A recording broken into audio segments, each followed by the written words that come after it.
This is very awkward. Not the best time for Roger Quaife to be threatened by a major domestic scandal.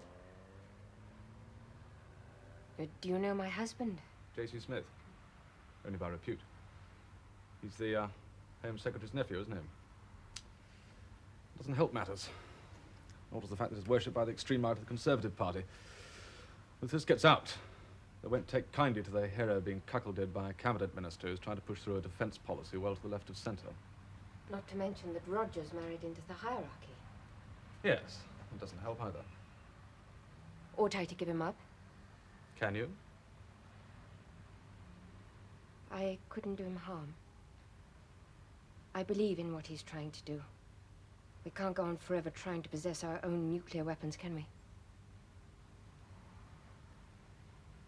I'm not fooling you, am I? I'm not the sort of person who makes gestures. If Roger suffered any public harm because of me, he'd never forgive me. Would he? I wouldn't know. No. It would be the end. So I get the rough end of the stick however I play it, don't I? The only use I can be is practical. All right. Roger told you about the telephone calls? Yes, what did you do about those? Went to a lawyer. He intercepted my calls. Once or twice a voice broke through, nothing to identify it. Always from call boxes. Since then, I've had a couple of anonymous letters.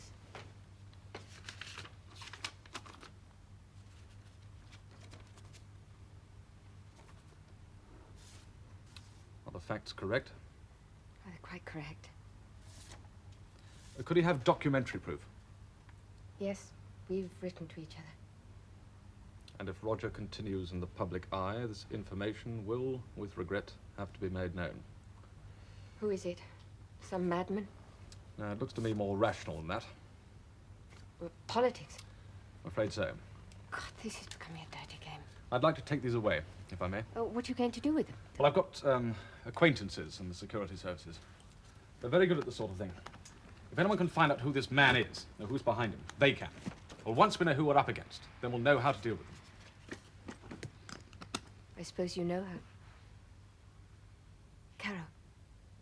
Yes? I was going to ask you what she's like. Never mind.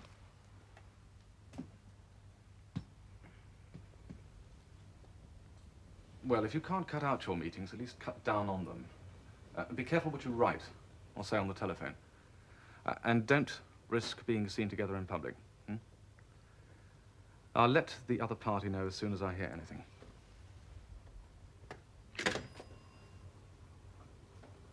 Why are you doing this?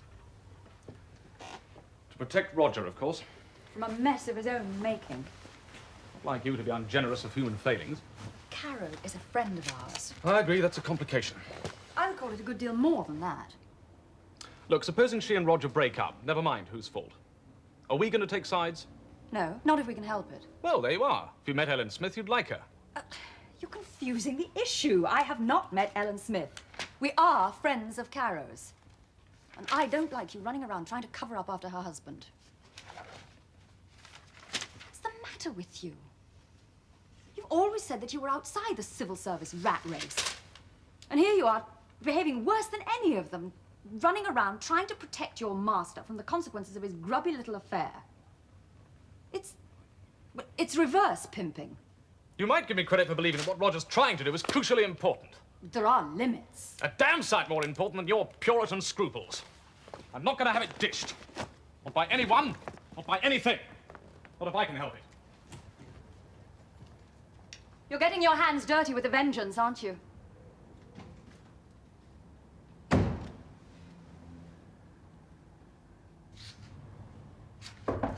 And to pray.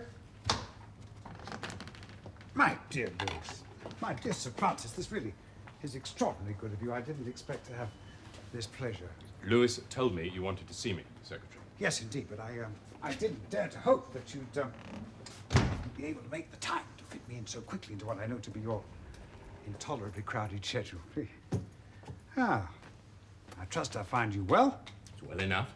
And yourself? Oh, these things are relative. Whilst it lays one low, one remembers that the occasional migraine weighs light in the scale against the plight of Asia's starving millions. Yeah, but I mustn't detain you. I should very much appreciate your views on the work of the scientific committee. In what way?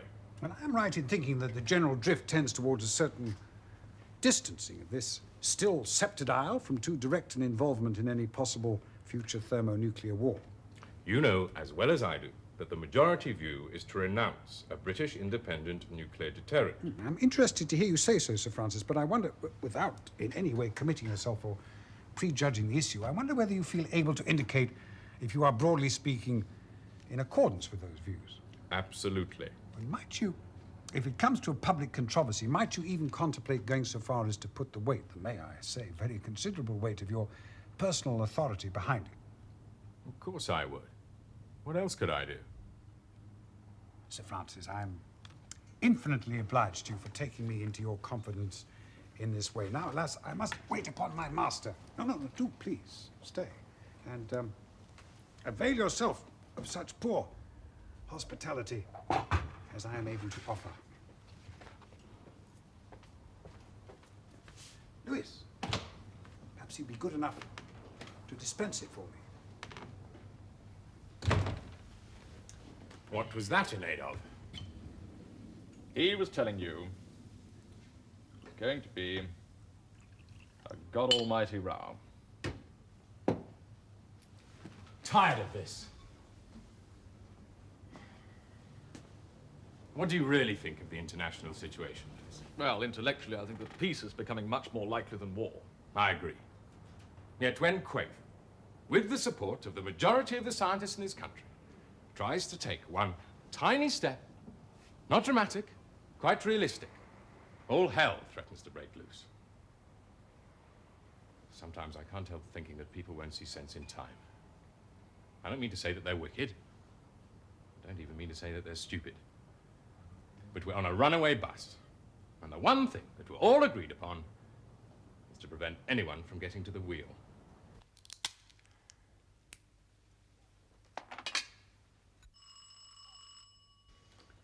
Not more boxes.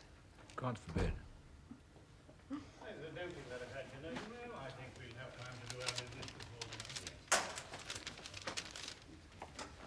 Reggie, Monty! Good evening. Good evening, Home Secretary. Hello, Monty. Hello. What brings you here? Now, can I get you a drink? Oh, thank you, my dear. But we took quite a bit on board in Annie's bar before deciding to come over and have a word with Roger about a cabinet paper. Ah. I'll put back dinner then. Thank God for a wife who plays the game according to the rules. Yes, I do, constantly. Which cabinet paper did you want to talk about? It's from the Minister of Labour. The gist of it is that if any change is ever contemplated in weapons policy, he wants the position of the workforce established from the beginning. Does he, by Jove? On the face of it, that's not unreasonable. Any cutbacks in defence spending will create unemployment, many of whom will be specialists and not easy to assimilate. Oh, come on, Monty. You know a sighting shot when you see one, don't you? I don't think for one moment it's the minister testing my intentions. More likely he's been got at by the service chiefs or the big firms with the defence contracts. Yeah. Well, if they were solid together, there might be a menace, but they're not. Besides, there are always going to be government defence contracts of one kind or another. I can't see any lobby being effective by itself, but governments must know their own mind. Lobbies may be important if they happen to touch opinion deeper than their own. Fair comment. I never give anyone advice, but if I were Quaife, I should wrap up some of his intentions. I shouldn't get down to particular consequences until we'd carried most of the party with us. Carried them further than they thought, but not farther than some of us are ready to go. I shouldn't let the white paper give them very much idea which particular weapons were being struck off straight away.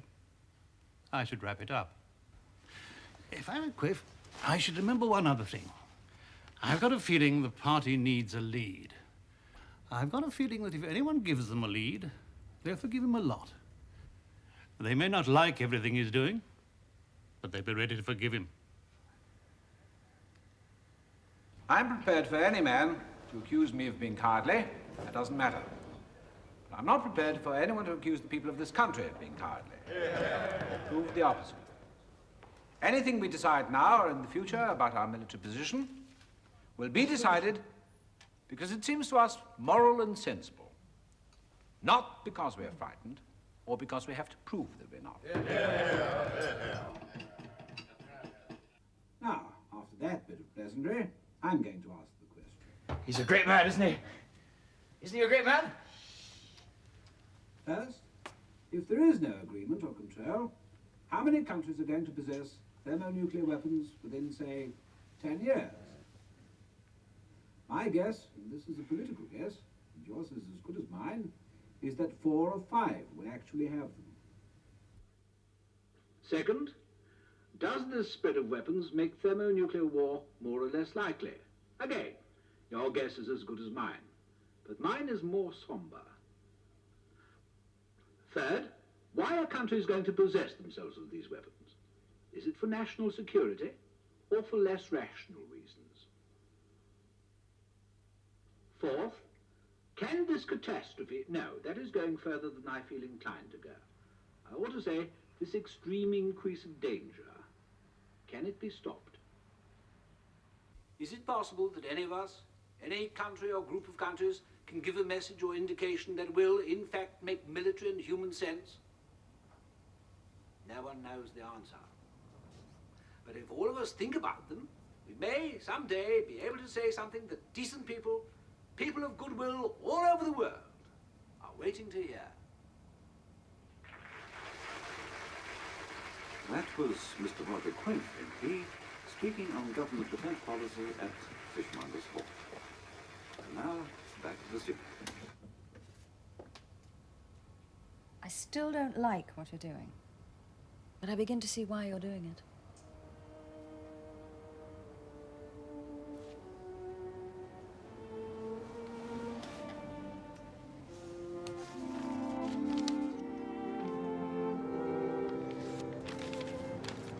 Well, even you must admit that that's not an unfavourable press for the first intimation of a revolutionary defence policy, Hector. In itself, it's not disquieting, Secretary of State. Oh, come on. I'm afraid the American reaction's less favourable. In enlisting support for his minority view, the scientist Brzezinski seems to be gaining a good deal of support for the notion that your proposed policy is defeatist and plays into the hands of Moscow.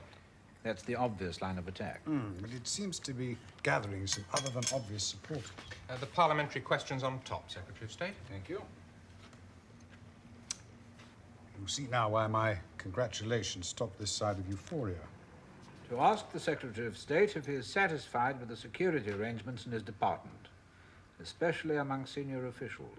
I don't follow. May I see? My juniors noticed that the member who put this down has made a speech in his own constituency which quoted extensively from a lecture Brzezinski gave at UCLA. The Los Angeles Times report is on the second page. Science and the communist threat. And some of us been here before. Indeed, my dear Lewis. But one of the few things which is not diminished by familiarity is the unpleasantness of a security scare. What did Brzezinski say? Oh, generally that we're being softened up and infiltrated by communist sympathizers. Specifically that people in high positions, scientific and non-scientific, are betraying the security of the UK. How, for God's sake? One imagines in the usual way. Best defence ideas, cunningly sabotage from within, security leaks, security risks. This isn't very pleasant. It's insane. Insane people can do harm. I agree. You mustn't answer this question yourself, Secretary of State. Won't it make it worse if I don't? No, the best way to ensure that the House doesn't blow this up out of all proportion is to let the parliamentary secretary take it. Horace, he hasn't got an original idea in his head, besides being remarkably pompous. 2 reasons which make him trusted by the great majority of Conservatives, both in the House and in the country. I hear you were pretty good at question time, Horace. Better than you'd have been, darling. Why, thank you, Lady Caroline. Let's hope it's the end of Brzezinski. It won't be. No, I fear not, Sir Francis. You're not going to do anything about him? Not if leaving him alone produces the right answer. I sometimes wonder how much freedom any of us have to make decisions. Politicians, I mean. With the greatest respect, Roger, I think if the whole of Her Majesty's government and the higher civil service were eliminated at one fell swoop, the effect would be minimal. Almost exactly the same decisions would be taken, and they'd be taken at almost exactly the same time. Weren't you saying something else? Weren't you saying something a little nearer home? I thought you were saying that in politics, what's going to be dead right 10 years hence may be dead wrong now. Unfortunately, that's true. We all know that. Maybe I misunderstood you, but I thought you were asking us whether there wasn't the faintest chance that might be the present situation. Was that the impression I gave you? In which case, wouldn't you be in favor of going into reverse? Wouldn't you tend to be just a little cautious?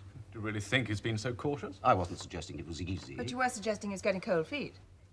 And doesn't anyone realise that for months he's been playing his hand to the limit? And possibly he's been overplaying his hand. The only question is, where does he go from here? Where does he? In my judgment... Yes, Horace. In my judgment, we ought to remember that sometimes the more haste, the less speed. It's a telling phrase, Parliamentary Secretary. Well, have we been forgetting that? Do enlighten us. I'm inclined to think that we've been moving perceptibly faster than opinion around us. That's right, that we should move faster. Otherwise, we wouldn't be giving the proper leadership. The problem, as I see it, is to judge how much faster it is safe to go. Quite. There isn't much time. The timescale of politics you know about is your business too. The timescale of applied science is something like 10 times faster. Isn't that so? If you leave it too long, in the hope that everyone will agree, then the overwhelming probability is that there won't be anyone left to agree about anything.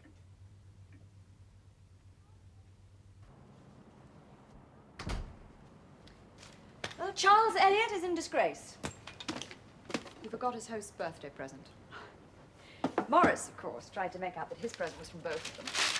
Never mind. I'll take it round when I go to collect them. What's the matter with you? Bloody Brodzinski. He and his bellicose pals on both sides of the pond have managed to raise enough dust for our masters to insist that Francis submit to a security vetting. Why the hell should I? Because if you don't, you'll be denied access to classified information. I'm sick of this. I should tell them what to do with their rotten job if I were you. And so should you. Don't talk nonsense. Everybody knows that you're the scientific mind behind Quaif's policies. Well, for military purposes, you're the best scientific mind we've got. That's no reason for me to put up with being cross-examined about my friends and my sex life. You've just got to swallow your pride. If you don't want Quaif's policy to be wrecked by innuendo, you've got no choice. Oh, of course there's a choice. But no end justifies the means that you're prepared This to is the only chance we have to get out of the nuclear arms race. It may very well be the last chance any of us has to put a stop to it.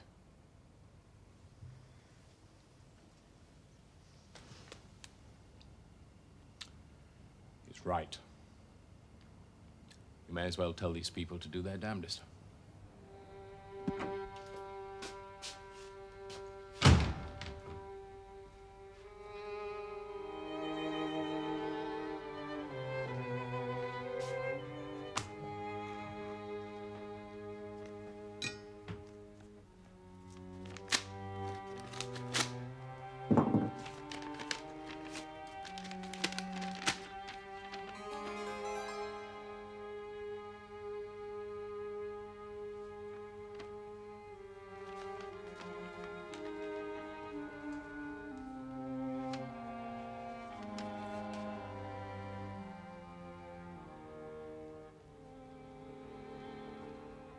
Who is this man, Hood?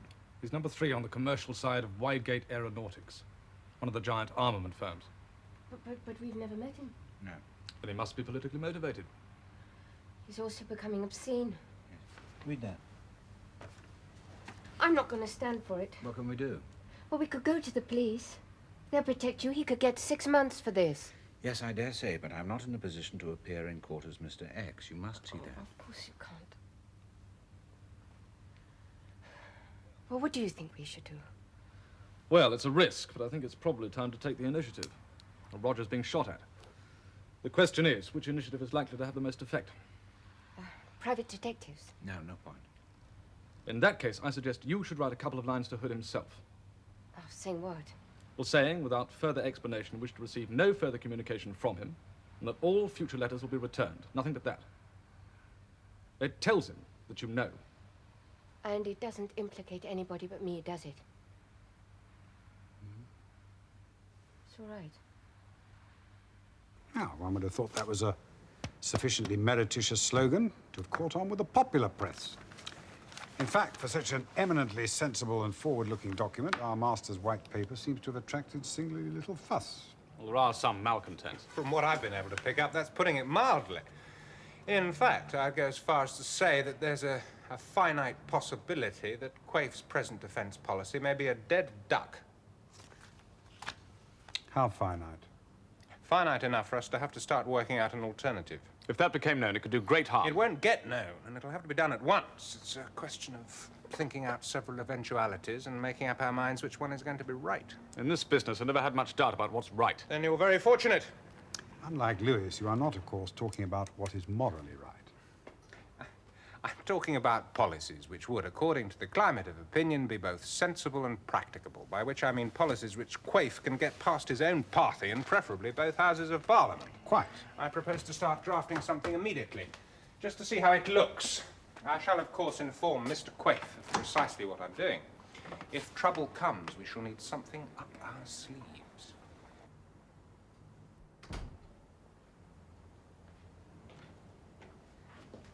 Francis, you look as though you need a drink.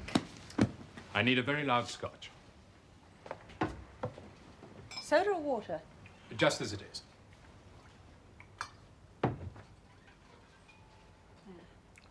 Thank you.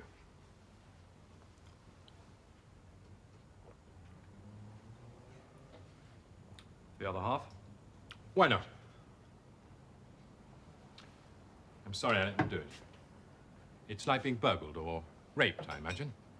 One feels soiled, even if the attempt doesn't succeed. I think I've just about ceased to be useful. I think I've come to the limit. Oh, that can't be true. I think it is. You oughtn't to have persuaded me. I ought to have got out of it straight away. I should never have been exposed to this. Well, for what it's worth, both Hector Rose and I tried to spare you. Did Quaife? Couldn't he have vetoed it? He pushed his authority to the limit. There you are. Politicians never look after their tools. You're useful so long as you're useful. We're expendable now that this white paper's out. No doubt if things go wrong, Roger Quaife will play safe. He hasn't yet. Things haven't come to a real showdown yet. That's right. And when they do, what's the betting that Roger Quaife, in a gentlemanly fashion, will return to the fold? And in an equally gentlemanly fashion, you and I and Walter Luke and even Hector Rose will be disgraced. You can't be disgraced for giving your honest advice. Oh, it won't happen like that. When all this is over, win or lose, word will go round that we're not quite safe. Does that matter? In our kind of world, it's becoming all that matters. You can't afford to be different. No one can afford to back you if you show the least trace of difference. Sooner or later, we'll be shut out. You're underestimating Roger Quaife. At our time of life, it's rather more seemly than succumbing to a fit of blind hero worship, which is what you seem to have got.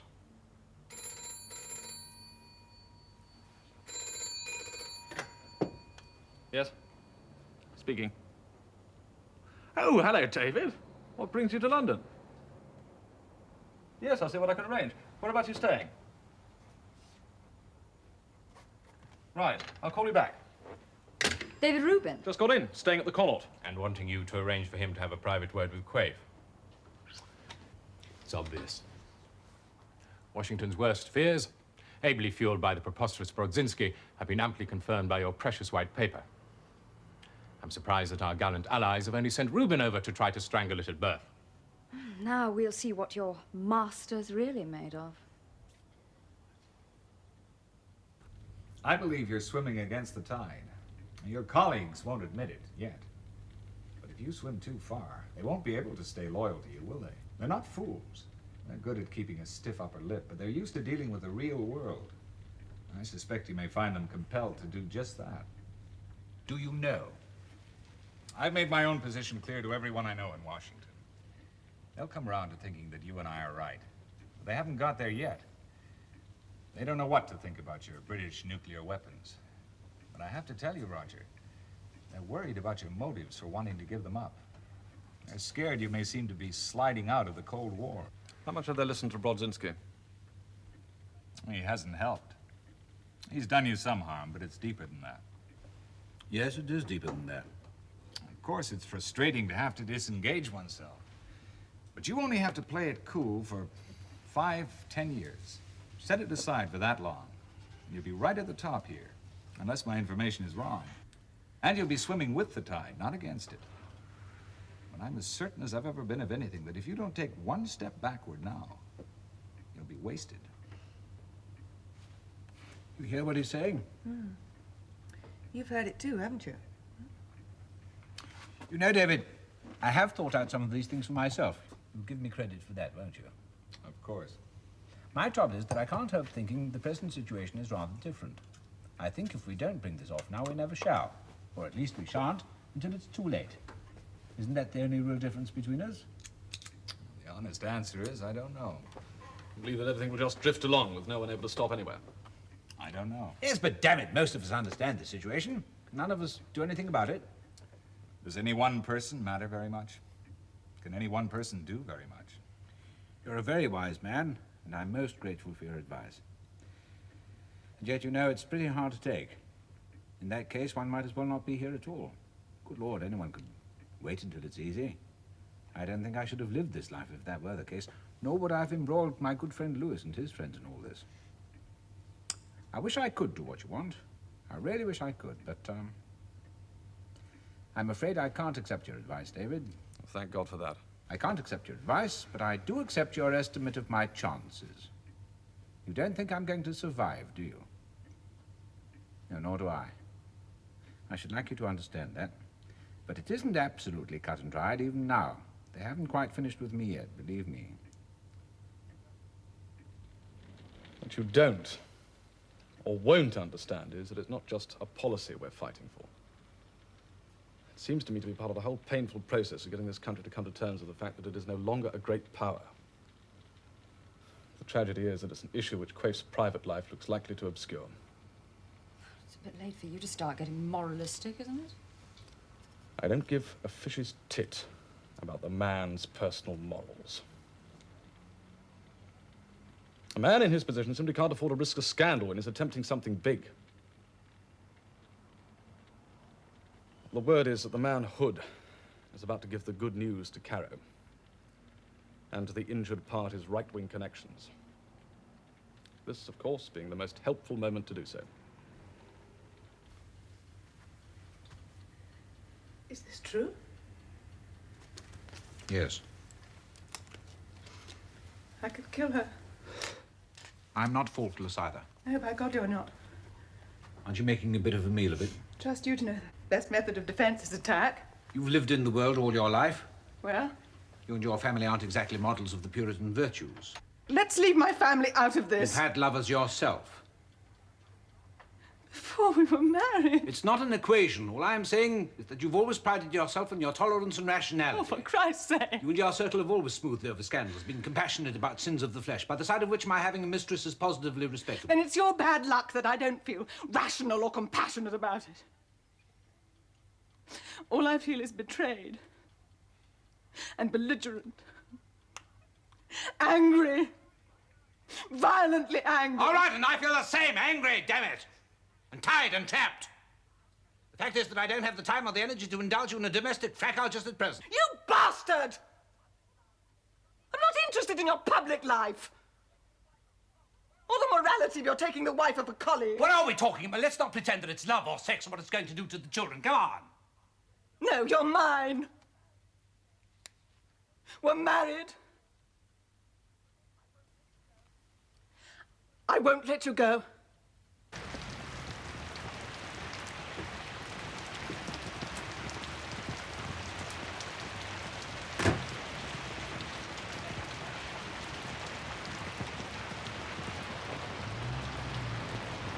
Might have been spared this. Yes, I'm sorry. Let's go inside.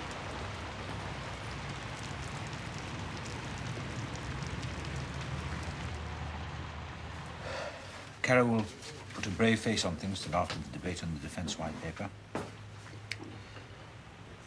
She'll laugh off the rumours which will soon be sparking around all J.C. Smith's connections, and she'll even deny them to Collingwood himself.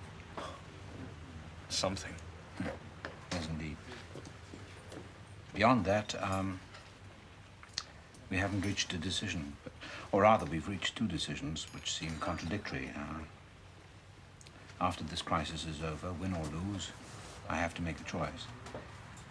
It's Ellen or Caro, and Caro won't give me a divorce. Why should I? No reason. But if he wants to go, I don't know how to bear it.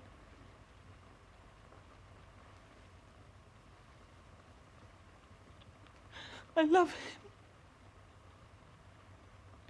I can't imagine not hearing his key in the lock. Not having the last drink with him. I don't know how to bear it. This is atrocious. She's going to stand by me through the debate. What else could she do? I mean, you have to win. She couldn't spoil that. I am sorry. I shouldn't have said that. No, it's all right. No. It was disloyal. To you. Not to Caro. I've been dreading this. So have I. I'm willing to give him up. It's too late for that. Why is it? You trust me, don't you? Yes. Of course I trust you. Well, I meant what I said. No. Lewis is right. It is too late. There was a time when I might have taken you up on your offer, but not now. You better make sure of your colleagues in that case. Yes, I will. Give Monty a drink. He's made the speech of a lifetime. He'll make better speeches someday. Give him a drink. How are your plans for the debate on Roger's white paper next Tuesday? We're thinking about it, naturally. The 3-line whip's gone out. Are you going to speak, Reggie? Not much in my line. I've done my bit. I've done my bit for you already. Are you going to speak, Monty? The Prime Minister hasn't asked me to. Isn't there anything else you can do for Roger? I can't think of anything. Can you? How are we going to handle it, then? How are we going to handle it, Monty? I'd say that's entirely up to Roger now. Oh. Couldn't be much worse than that, could it? Might be better. because Monty's the bright hope of the Conservative avant-garde. Roger needs his support, not just his acquiescence. And a very good evening to one and all. Too late, brother dear. Shan't stay long. I want a drink. I've come to tell you that I can't go along with you next week. It sticks in my throat. No, you can't back out on him now. I shan't abstain because that's a boring thing to do, so I shall vote against you. I shouldn't have thought this was the best possible time to betray me. Well, two can play at that game. Who are you betraying? If you have your way, how are you going to leave this blasted country, hmm? We can't play with the big boys, I grant you, but... hell, we've got to be able to blow someone up. Ourselves, if it's the only way out, otherwise we'll just be wide open to blackmail. And not just from the big boys either, but from every tin-pot little dictator that wants to waggle his bloody stick at us. I suppose you're the only patriot we've got left. You want to keep your eye on the ball and just remember the simple things. Get out of here, damn you! Damn you, damn nuisance! You're done! Get out! Go. This is my house, now get out of it! You're right. I'm sorry about that, everyone. Ah! I suppose you're aware you've been giving aid and comfort to Quaif's enemies. My dear Lewis, we'd better try to be rational. If Quaif wins, I shall do my best for him. Of course, I shall be carrying out a policy in which I don't believe. Well, I've done that before, and I can do it again. I shall do my best to make the thing work. Without false modesty, I can say that I'll do it as well as anyone round here. But you don't think he can win, do you? And if he doesn't, you'll be sitting pretty, won't you? You'll have scored a nice new piece of credit for yourself. If we worried about that sort of consideration, Lewis, we should never do anything, should we? Now, I'm afraid you've made me rather late. I'm a loyal supporter of the government, to be so in the future. But I can't support this particular policy laid down in this defense white paper. And I can't support this particular minister. This policy is the policy of an adventurer. What else is the man? What's he done? What's his record of achievement? All he does is to play the field.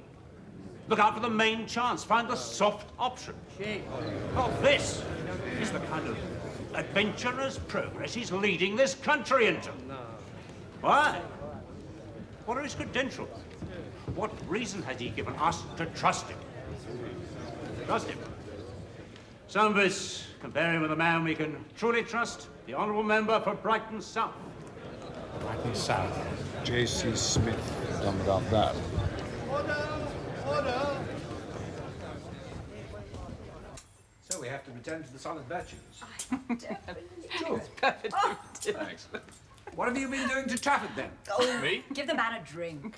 I had some sandwiches made up for you. Margaret said you probably hadn't eaten all day. Thank you very much. Hello, darling. Hello. Never heard such an outburst in the house before. Oh, with a bit of luck, it'll backfire. What on earth does he hope for? God knows. Have you had any repercussions? Not one. I can't begin to imagine why he did it, can you?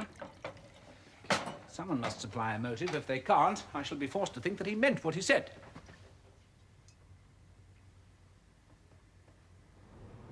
I'd say we've got 40 minutes before Quaif's called upon to wind up the debate.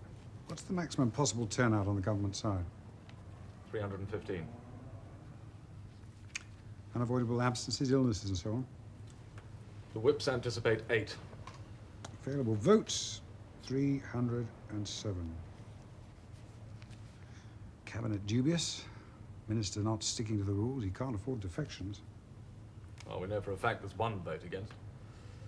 I just said the debate indicated at least 9 abstentions. He can probably afford 17. 290 votes, and he might be safe.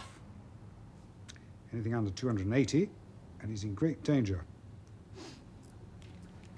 Anything under 270, and it's all over. I have been accused of many things in the course of this debate.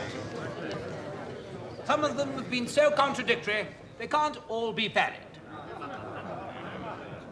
A wise person opine that if you want to hear the truth about yourself, you listen to what your enemies have to say. Splendid. But that principle doesn't apply only to me. It applies to everyone. Even, believe it or not, to other honourable members. In some cases, honourable and gallant friends. I shan't even attempt to answer them in kind, but I will just remind them that we are all miserable sinners. Now, it has been said in this house these last 2 nights that I want to take risks. All right. Now, let me tell you this. All choices involve risk. In our world, all the serious choices involve grave ones. But there are 2 kinds of risks. And one is to go on, mindlessly, as though our world was still the world we knew when we were young. And I believe, as completely as I believe anything, that if we do this, then before too long, the worst must happen. The plain fact is, this country cannot be a superpower any longer. My colleagues and I would be happier if it could. We'd be happier if it could. Although it is possible that being a superpower is in itself an illusion, now that science has finally caught up with us. Anyway, we can't be one. But I am certain that we can help. By example, by good judgment, by talking sense, by acting sense. We can help to swing the balance between a good future and the bad one, or between a good future and none at all. But we cannot contract out. We cannot contract out. The future is firmly poised. Our influence upon it is limited, I agree. But it exists. It exists. And that is why I want to take one kind of risk. It is, in fact, a small risk. One which may do good, as opposed to a great risk which would certainly do harm. That is still the choice.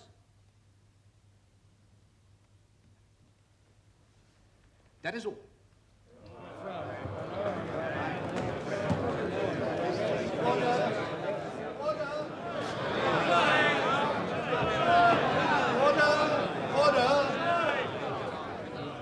The ayes to the right, 261.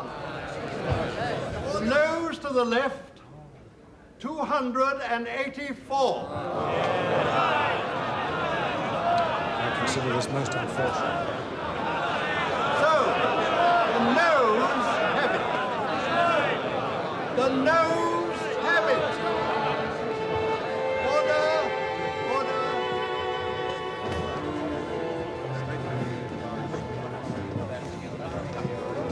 This dance will go no further.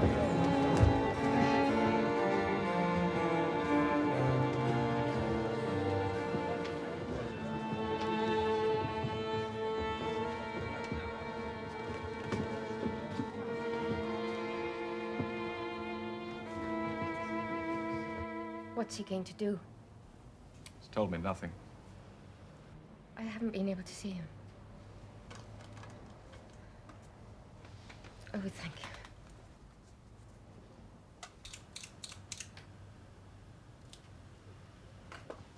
Tell me something. Which is better for him? Well, if we forget your side of it, then I think he'd probably, not certainly, but probably be wiser to stay. If he can. But that means humiliating himself and crawling to them. Yes, means that. If he does throw it up and comes to me, will he ever forgive me? You had nothing to do with it. If he'd never fallen in love with anyone, he'd be in precisely the same position as he is today. Are you dead sure? I am dead sure. Oh, but will he ever believe it? Of that I couldn't say.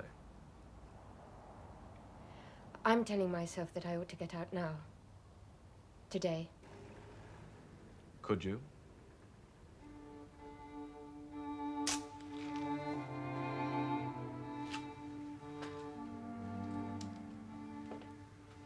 I'm going to have to think it out again, from the beginning, aren't I?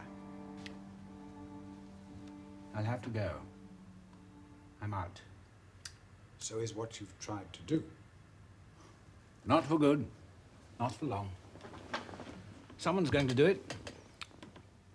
All we need is time and luck. There's something in the air. Someone's got to do it. It is ironical, isn't it? If one goes too far, one's ruined. And if one doesn't go at all, one might as well not be here. Trying may have value.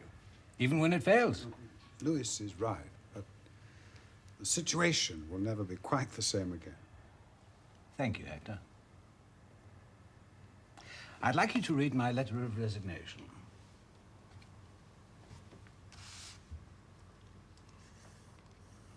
Will that do?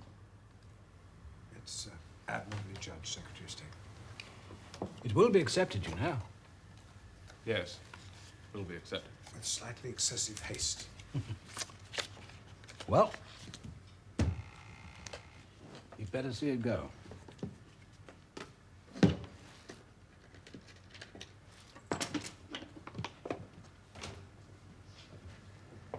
You see that this goes to the Prime Minister, please? Sure. Yeah, I might have changed my mind. That would have been unfortunate.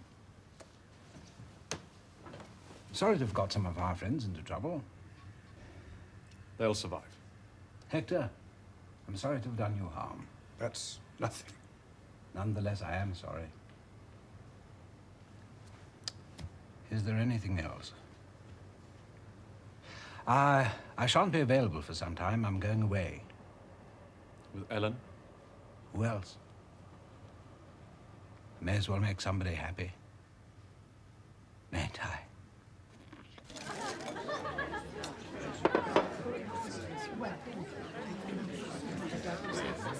Lord Lufkin's managed to get Hood dismissed from his job. Hood? The man who blew the whistle on Roger Quaife and his mistress. Does it matter? Yes. He needed a victory. They tell me that Quaife means to get a divorce. can't imagine that his constituency will run him at the next election. Seems to be the general consensus. So what was it all about? More to the point, was it ever faintly worthwhile? Look, I know you think I went overboard, both of you. But it seemed to me to be the last clear course. Just imagine if we had pulled it off.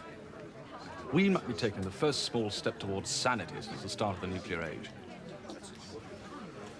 As it is... You're right, of course. But defeat can cut into friendship. You and I have been intimate for 30 years. Now a part of the spontaneity is gone. Oh, it's a tiny price to pay for what we might have achieved. Nonetheless, I mourn it. Don't you think I do? Yes. Yes. It's time for me to go. I've outlived my usefulness. I should have thought that was overstating the case. Now, you know as well as I do I'm identified with this debacle. Backed the wrong horse, fairly openly. I'm discredited. It's time to go. You've always had a tendency, if I may say so with respect, to permit yourself a certain degree of oversimplification. You have, not for the first time, acted in a fashion which would have been considered, shall I say, unusual if you'd been a career civil servant. The service is not as finicky as our critics are so fond of telling us. I might remind you that we have demonstrated our conclusion that by and large we have gained rather than lost through your having taken some rather curious liberties. I dislike stressing the point, but we have expressed our appreciation in the only way open to us, to wit, the honours list. You've treated me generously, I know that. And I can see further that after recent events it would not be your interest or ours for you to undertake some commissions for us. I suggest, though, that it really isn't serious subspecie aeternitatis. It shouldn't be beyond the wit of man to make some slight redistribution of your functions. That doesn't alter the position. You really want to go? May I ask why? Well, this has taught me that there are certain things that I still want to help get done. I thought we could do them here, on the quiet. I no longer think we can. At least there is nothing more that I can do on the quiet. I shall have to be a private citizen again.